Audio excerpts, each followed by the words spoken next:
Hey guys, chapter 8 is about integration techniques, and in section 8.1 we will discuss how to use basic integration formulas um, together with U substitution, some algebraic manipulations, maybe using trigonometric formulas. So let's get started. Here is a table of some basic integration formulas. Some of them we derived, some of them are just given. You can verify. For example, we did arctangent, right? However, we didn't do arcsine, arcsecant, etc. So we sort of skipped those chapters, and we also, for example, didn't discuss sine hyperbolic, cosine hyperbolic, etc. But in general, I think these 22 formulas are not hard, so you can verify if you like. So now what we do is how can we use this table together with U substitution and with some algebraic and trig manipulations. Alright, so in example 1, we can try U is equal to x squared minus 3x plus 1. Then we see that du is equal to 2x minus 3 dx, and we already have 2x minus 3 dx, so this is a perfect fit. Hence we have du square root of u, and you have to decide for the limits. As you remember, when x equal to 3, u is from here. You need to find what u is. So u will be 1, and when x is 5, you can verify that u must be 11. So the limits varies from 1 to 11, and then you simply write this as u to the minus 1 half from 1 to 11, and then antiderivative of u to the minus 1 half is u to the minus 1 half plus 1 divided by minus 1 half plus 1. Then you evaluate from 1 and 11, right? So I will not proceed, but you can try it. All right, what do we do here? Well, one algebraic trick in here is try to complete the square. So 8x minus x squared, we can write it as 16 minus 16 plus 8x minus x squared.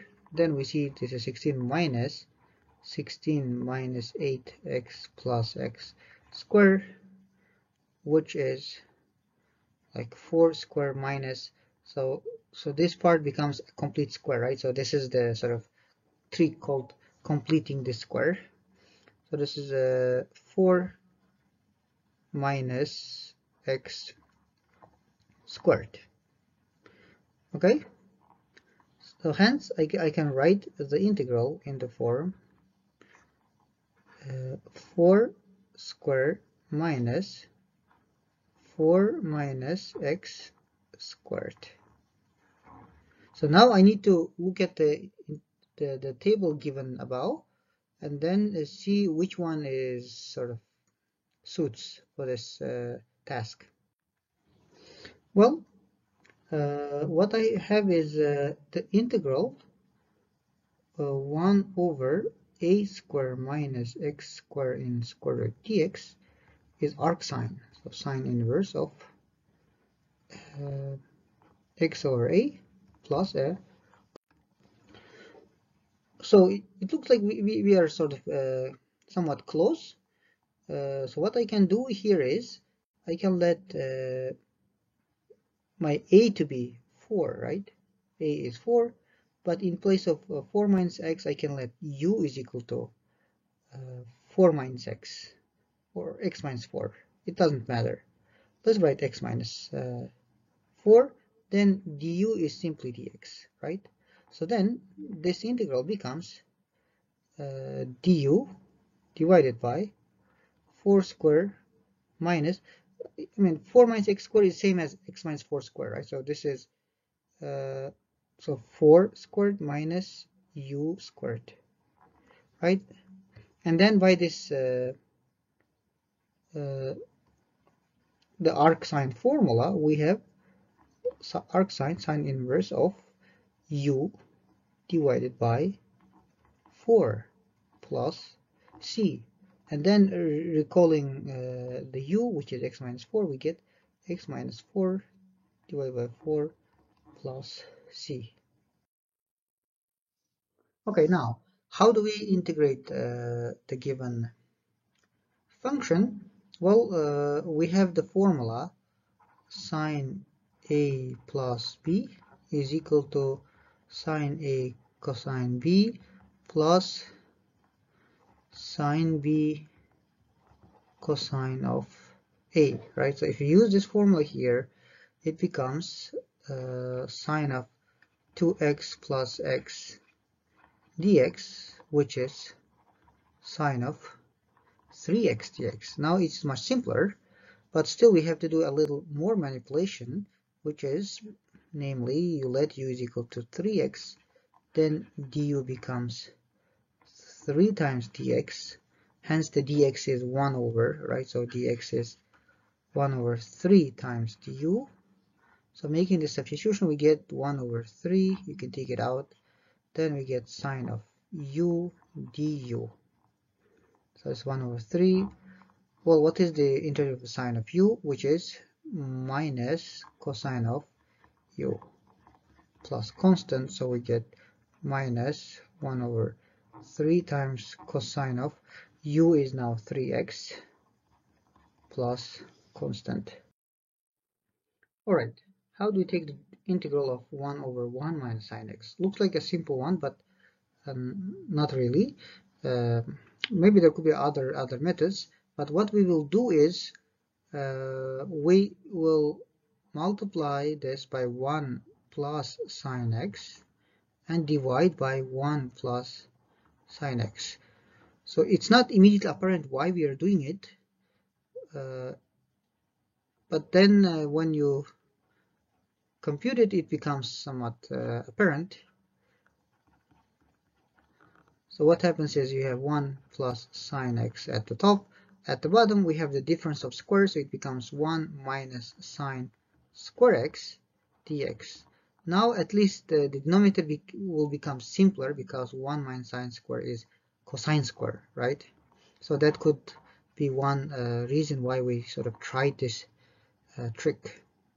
So 1 plus sine of x divided by cosine square of x dx. Well, I can break it, right? I can break it. I can write it as, so I can write it 1 over cosine square x, which is secant square x, and then sine x over cosine square x is, I can write it as secant x times tangent x dx. Now what is the antiderivative of secant x? It's tangent x. What is the antiderivative of secant x times tangent x, which is secant x? And you evaluate from 0 to pi 4. So if you do all these calculations, you should get square root of 2. Right. Next, we have a rational function. How do we handle the rational functions? Well, in an upcoming video, we will do general form of handling rational functions, but for now, let's try to do this particular one. Well, what we see is the degree in the numerator is higher, right? X squared is higher than the degree in the denominator, which is x. So we can carry out the long division. We can divide 3x squared minus 7x by 3x plus 2. Well, we need to multiply by x, then it becomes 3x squared plus 2x. Then we subtract, so we see it comes cancelled. Here it becomes minus 2, so we get minus 9x. and then to cancel minus 9x with 3x, we get the factor minus 3, right? So if you multiply out, we get minus 9x minus 6. So again, if you subtract, we get the remainder 6. Hence, this integral is the same as x minus 3 plus remainder 6 divided by 3x plus 2 dx. Well, we know how to integrate x minus 3, right? This is simple x squared over 2 minus 3x plus. So what is left is 6 3x plus 2 dx. Okay, how do we handle this? Well, it looks like 1 over u, right? So we can say, let's try u is equal to 3x plus 2, then du is 3 dx. Well, we have 6, so we can write it as 2 times 3, then 3 dx becomes du. Hence, what we have is, okay, x squared over 2 minus 3x plus the integral here, 2 times du divided by u. And 1 over u is, the interderivative of 1 over u is ln. So we get x squared over 2 minus 3x plus 2 times ln absolute value of u, where u is 3x plus 2, and because it's indefinite integral, we also write a constant. Okay, what is next? Next, I can write it as two separate integrals. I could do 3 times the integral of x over square root 1 minus x squared dx, plus I can do 2 times integral 1 over square root 1 minus x squared dx. And for each one I have separate methods. What is for the first one? Well, for the first one I can do u equal to 1 minus x squared, then du will be minus 2x dx. So I have x dx, right? So x dx is du divided by minus 2. Hence, this part, the first part, becomes the integral of 3, and I have minus 2, so minus 3 over 2 integral du divided by square root of u, right? Square root of u is u to the minus 1/2, and its interderivative is u to the minus 1/2 plus 1 is 1/2 divided by 1/2. So 1/2s cancel with 2, you get minus 3, and in place of u, you write 1 minus x squared in square root. So that's the first one. For the second one,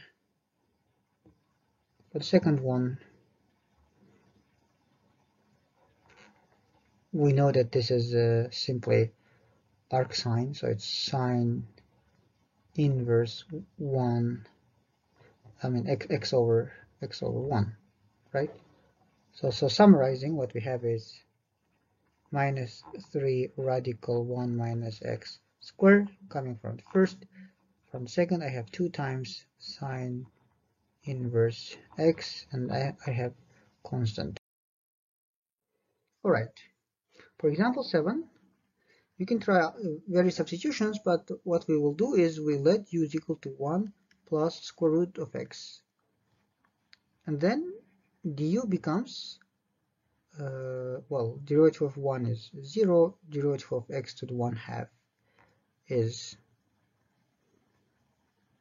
1 over 2 square root of x dx, right? Well, okay, we don't have this 1 over square root of x in here, right? So basically here, if you solve for dx, you get dx is equal to 2 times square root of x du. But what am I going to do with the square root of x? Well, hint is here, you can replace square root of x by u minus 1. So this dx becomes 2 times u minus 1 du. Now if you do all these substitutions, right, so in place of dx I have 2 times u minus 1 du. Here I have at the bottom I have u cube, right? Okay, now what we do, we can separate, right? We can split the integral. We can do integral 2 times u cube minus integral 2 over u cube, right? I'm just ignoring the du's, but there are du's. So then u and u cube cancels. From the first one I have integral of 2 times u to the minus 2. From the second one I have 2 times u minus 3. So applying the power rule for integration, we get 2. Here we get u to the minus 1, so divide by minus 1. Here we get 2 times u to the minus 2 divided by minus 2 plus constant. And then recalling that u is 1 plus square root of x, we get minus 2 over 1 plus square root of x. Here 2 cancels, so plus 1 over 1 plus square root of x squared plus constant. In the last problem, you can try different u substitutions. It may work. However, here's a easy trick. If you make an observation that this function is odd. So what is cosine x? Cosine x is an even function. However, x cubed is an odd function, and if you multiply odd function with an even function, you get an odd function. So x cubed times cos x is an odd function. And you're integrating from minus pi half to pi half, right? So your limits are symmetric. So when you integrate an odd function from minus a to a, you simply get 0. So this plus area and minus area sort of cancel out, right? That's it.